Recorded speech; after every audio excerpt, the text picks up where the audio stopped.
internaute mbote na bino mandeko nyonso bozuli bakoya koyamba biso na kata tindika télévision fidèle internaute tozomaki lelo na commune ya Kalamu précisément na Yolo esika otokolakisa bino na Kimwenza na Yolo Sud esika oyo nzela ezalaki ya kobeba la fois passé toyaka awa tolakisaka bino nzela ezalaki ya kobeba makasi mais en fait lelo tomoni ndenge misala ezali kosalama vu que ezali na cadre ya balade ya kolakisa oyo ezali ya kobeba to ya malamu to ezali ya kobonga na kati ya mboka na biso lelo tosposani susu awa na esiko toko mona na kati na Yolo awa ezali vraiment ya kobeba makasi tozaki na président Taylor na Yolo Sud na Kimwenza kuna place oyo misala ezalaki ya kosalama mais to avancer pe de l'autre côté na kara na Yolo awa na commune ya Kalamu tomoni ba quartier mususu pe ba coin mususu ezali ya kobonga te ezali toujours na délabrement to koluka to zoyer lisusu po apesa biso mo ba référence et puis ba intervention na e par rapport ya ndenge nzela vraiment ezali ya kobeba to pe Yolo ezali vraiment na ba coin mususu ezali vraiment toujours ya kobeba directement na ko poussa na pembeni ya ndeko mbote ndeko mwa mboka mama mbote penda ya mbote na sepeli ndenge tokutana bino lisusu tozaki na bino na Kimwenza mais lokwa na zapinda président ya Yolo ya Tongo beko kutanga na ebite soki mitune ezani ni pona répondre na bino par rapport à ndenge tozalaki kuna na esika tooti na Yolo Sud esika tomonaki ba nzela vraiment ezaki obeba ba zambe botamaki mais lelo tomoni grâce à société oyo ezali kosalisa misala wana JMC ba travaux ebandi mais to poussani de l'autre côté susu awa esika tozwami awa tozomona nzela ezali vraiment ya kobeba to ebite lokwa yo ezali mona Yolo ya Tongo kopesa sumo ba référence ya ba coin oyo tozwami awa na Yolo. Merci maman na kolimbo na bino boy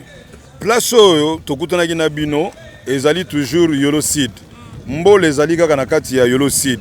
donc ça veut dire que nzela wana ebebaki ezwaki tangu molai soki nakoki ko calculer soki naza na mémoire ya malamu ezali 14 à 15 ans Kimwenza côté mbole tioko manezo ezalaki ya kokufa ya kopola mais na mwa tangu moko moke mokonzi ya mboka lobeli tomoni bazo sala musala oui c'est bon bazo sala Kimwenza mais na ina expliquer bino la place au telemi Kimwenza po ezala kitoko ezala l'aise et sengeli basa la place au telemi ezali ezo tant ça veut dire to mutu kazo wita na Kimwenza amati awa nezo ayeko koya awa na direction to bengaka Kasangulu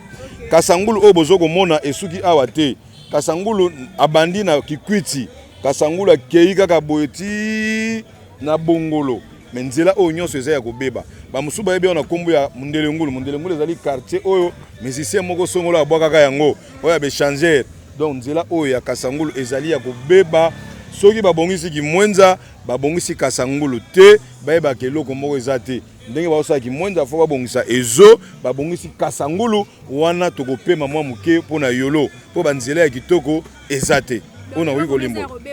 oui Yolo eza ya kokufa banzela ezali te eza ya kobeba tomoni bango na Kimwenza oui mais Kasangulu eza ya kobonga te ezo yango libulu yango eza ya kobonga te Kikwiti tomoni bazosala mosala kitoko mais babongisela biso Kasangulu babongisela biso ezo po tozonga ndenge ezalaki kala tozalaki soko ozwi transport na ezo oke Victoire Kimwenza kozonga na bino ntango bozokuta Victoire ozongi na Kimwenza mokozonga su boye to kokota soit Kasangulu likei soit ozwika tout droit ya université ozongi su Victoire do bazongisa ngo ndenge ezalaka kala nzela kaka moko to bengaka sens unique oye ozongeli nzela mosusu message no pesa na bakonza mboka par rapport ya ba travaux to ba venu su ndenge ezali ya kobeba na kati ya ba commune bon on a eu koloba ezali ya liboso koloba félicitations parce que toyebaka mbole ya kokufa na kati ya mbole na kozonga kolobelaki na mbole bilange botaki pondu ebimaki même na bangai mais tomoni bazobongisa yango message ezali ke basukisa na Kimwenza te po Kimwenza ebonga fo basela biso ezo basisi ko sala ezo tout droit bakoti Kasangulu ekei boti na Bongolo soki babongisi yango lokola pe Kikwiti bazosala tokozonga na mwa elengi mais soki basuki kana Kimwenza en tout cas eloko moko ezate. Merci beaucoup pour la bandeko peut-être contacter bon pour na bandeko pour contacter président Taylor na Yolo numéro na ngezali ndenge babetaka plus wana 082 234 47 95 tozaba na Yolo ya Tongo tozo sepela penda ndenge mokonzi mboka kanisi quartier na biso po fona zala mutu ya sembo tobeta maboko na muto yazo sala malamu do bolamu ezali ki Kimwenza ezali okufa bazobongisa yango babongisela biso ezo babongisela biso pe Kasangulu po Yolo ezonga elengi Yolo eza quartier ya ba prêtre babongisa yango penda na ndenge mo pe ya kitoko. Merci beaucoup Mboka ngane na kopesa merci. fidèle internaute ndenge bosili ko constater ndenge mwana mboka président Taylor asili kolobake tozami vraiment na ezo ce que totelemi na direction ya Kasangulu esiko tozomona vraiment misala to pe nzela ezali ya kobeba tozalaki na kimwenza kuna nzela ezali na ba travaux déjà ese bandi mais awa na Kasangulu précisément na ezo tomoni bino mo bozomona ba image ndenge nzela ezali ya kobeba ba potopoto ba caniveau ezali bouché et puis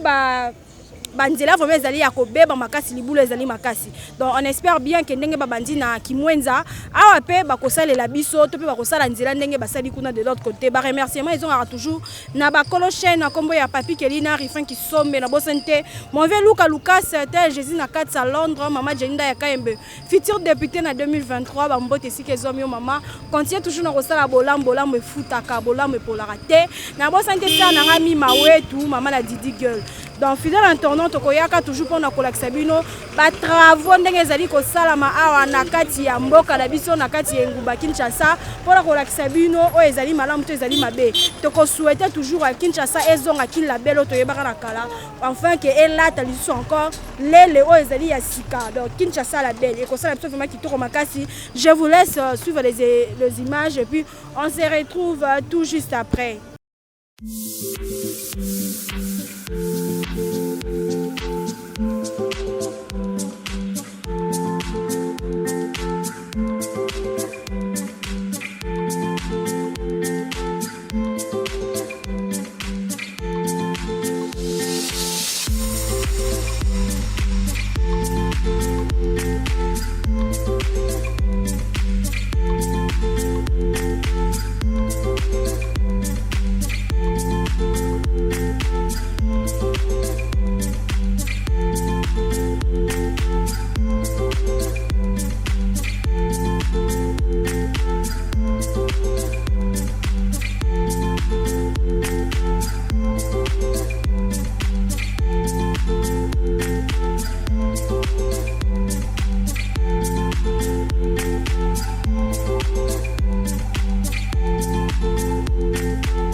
bonjour madame. Comment vous avez de passage ici quand on zélé zali ko beba to ebiti pour bande comme sous peut-être ba yebit précision to ko perception précision ici quand to zom na ici quand zélé za. Bon, ici quand tozali eza juste na direction ya Kasangulu. Donc c'est-à-dire université, deuxième direction où ezali route secondaire. Oui, et des panyara soki université ezu kokoso ndé ça de façon que ah pe ça va mitu kanzela pour ekende. Mais toujours monde a ba travaux de salema. Tandis que ngana mona kana ba payer belé parce que na fin na ba payer pe ya libanda. Avant ya ko travailler route principale, ba zorana route secondaire, ba travailler yango pour permettre bango ba mituka wana le karawana pour epesa bango nzela. Mais biso atozo ka moi, ba ça la route principale mais au secondaire o eza aike a ti bongolo. Mais ata musala moroté jusque là. Tout le monde sous ça ezo a na biso a to kanga ba mataka to kanga ba mabundu donc to apena na fleuve awa ya kosakana te na ezo sur Kasangulu ezo donc awa pas moyen to ebite ce gouvernement ngo ezo sala nini to lobaki liboso en tout cas tikanga na mbeka loba muke liboso to zagi awa ote Kabila mabe aza fils du pays te soit disant ndenge baloba na ebite madame na bakonzo baza sincère la na banzela on na bala bango zaka ke batana approche na bango te donc ba meka ko aider peuple congolais talanzela donc so yeza ya ba vitre awa donc il fait buka na basala ba perte donc on lo bana ba konzi ya mboka o baza chargé na makambo ya banzela parce que à tout moment zaka Fati mutoya sala nzela o te Fati mutoya te bongisa liboso non ezana bato baza chargé pour basala makambo oyo. Pour venir à Babi Kinibo Peto, et ça vient à Biso Gentini, Mbaka. Alors, à ça, Maramo et Sengeli, pour peuple congolais, et c'est là. Donc, le problème, c'est passé à. Problème, c'est passé à Nabiso, et ça que, Bakonzi Balingi Mboka te. On comprend. So, peut essayer sous exemple, Mbongo Oyo, Chichi, ça y est là, un projet, et à Rozoyango, à Tiana Libengane, et comme il y a, ba momi, ça ba folie. Tandis que mboka eza robeba solo ngosa ba folie to boité mais ça na biso est primordial tout le monde ba mboka ebele bangolais za ba Brazzaville les alliés social na nous fait ça na nous d'abord na privilège mais tout le monde ba projet chilege le côté na belenge ça ba place msusu bandeleza ya ko beba ba chilege le ba zéro trou les alliés ko sala ma projet chef de l'état la saki projet à zéro trou. Et ça m'a bêté, tout le monde est c'est ça là quitté. Mais déjà au bakuta basala, mais pourquoi pas bazo bongisa au desi bakuta. Bozo wela ko sala oneti ah wana mombele ah ba ça c'est direction morbe. À quoi sert?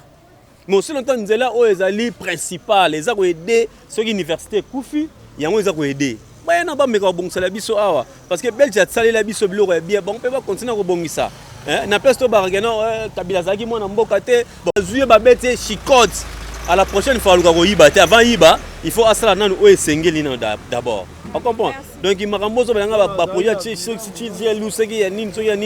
ça n'a pas d'importance. Biso to lingi misalande e monana. Fachi abi quartier bien. Hein? Abi quartier oh ya tamula makolo tout et tout. Ozomba ezo o ba bongisa yango, route ba bongisa yango. En tout cas, problème mes amis ba bongisa social. Parce que on déranger ba na poste bon bientôt là awa ba ni élection ngi bandat ba komi ko ya awa o ba polo ba nini bani to ko lia bango mbongo ano feli net nga na kozwa yango mais na o voter bango te. Vraiment merci beaucoup yeah. OK merci madame. Merci.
Bote maman. Tomonio awa des passages tomoni vraiment c'est que ça nzinga awa to ngito zoma intervention par rapport à nzela oyo ya Kasangulu ndenge ezali ya obeba. Ah maman. Kokamwa. Biso bato tokoli na yolo yo quartier na biso zaki boete. Hein, ce caméraman akoyo kotala mona donc na elengi ovanda na quartier sila. Donc ce qui mboule beti na biso direction au moyen te donc maye koma ko leka o ndire kala munde mutezala kai pourtant presse makadam ndem mutezala place. Maye koma ko vandele na biso koto yo sakana te. Donc ba konza mboka. Ah, mais situation où meliti. Situation où meli.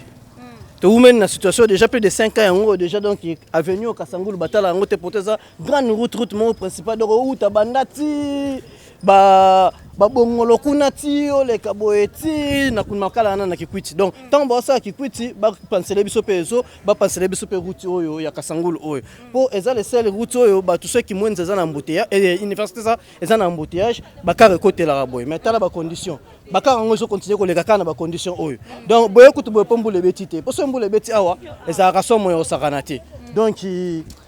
batale la biso ba konza mboka batale la biso nzela oyo ah ye fachi beton ayebi yolo bien atambola ba makolo ba kotoyo ayebi bisiko nyonso bien ba kota menana ba mbaki yango awa ayebi ba pegal nyonso ayebi ba secteur mais lelo kotoyo comment pesa soni donc comment pesa soni donc côté simbaka mbiasa yolo kala yango yo mais ba vraiment okende ba kapela et pourtant Mundele Ngulu Dallas nde yango yo kuma ko Dallas donc to sengi na bango ba konzi ba penser na sika oyo ba penser pena na sika oyo batalela biso route Kasangulu oyo ba penser nango batonga pe ba terrasse nde ba otonga bisika msusu wana batala pena ngambo na biso koto oyo Fidèle Antoine vraiment to komi na suka ya balade mso to pe descente na biso suka ezoma ki biso awa na komi ya Kalamu précisément na Yolo Sud a to zwami na Mundele Ngulu o bazolo ba ete ezalaki esika oyo ezalaki reconnu esika bandeko bele bandeko ya kosala ambiance awa na kati ya Yolo babwaka ngona banzembo ba Mundele Ngulu enfin lelo to kitia je crois que vous avez une image de la Ksanze, les alliés à Kobe, vraiment makasi, bande, koto, ba imboka, ba habito, ya ba zomi, précisément, na mundelengul, ba se plaignent, ba belle, ba ganga, ba loba, et l'eau comment roter jusqu'à ces moments. On espère bien que ba image, oh, et koko, mais la ba konzamboka, tope bande, ko baza censé, ya kolani marmetali banzela, ya mboka na biso, ndenge to mona ki, nangambu ya mbole, ndenge ba belle, ki to moni pe le lo ba débit, ba travaux bandi. On espère bien, awa pe na kati ya mundelengulu, awa na croisement mundelengulu na yolo site, ba travaux pe banda et puis que ça vraiment malade parce que bande ko bazali vraiment n'a pas si parce que ba salité à boyeron ils ont causé ba maladie et belé ba typhoïde et pas ba malaria et pas donc on vraiment ko espérer que tata école kotia moi idée to pour tia makanisi ah on a kati ya commune ya Kalamu croisement Mundelengulu remerciement na ngato pe merci les bande ko soutenir biso pour continuer ko za brancher na tindika télévision merci na Mathis Wazaki na sima caméra merci na Maguzaya Dio merci na Rabi. Quant à moi, on se revoit la prochaine numéro. Ciao, ciao.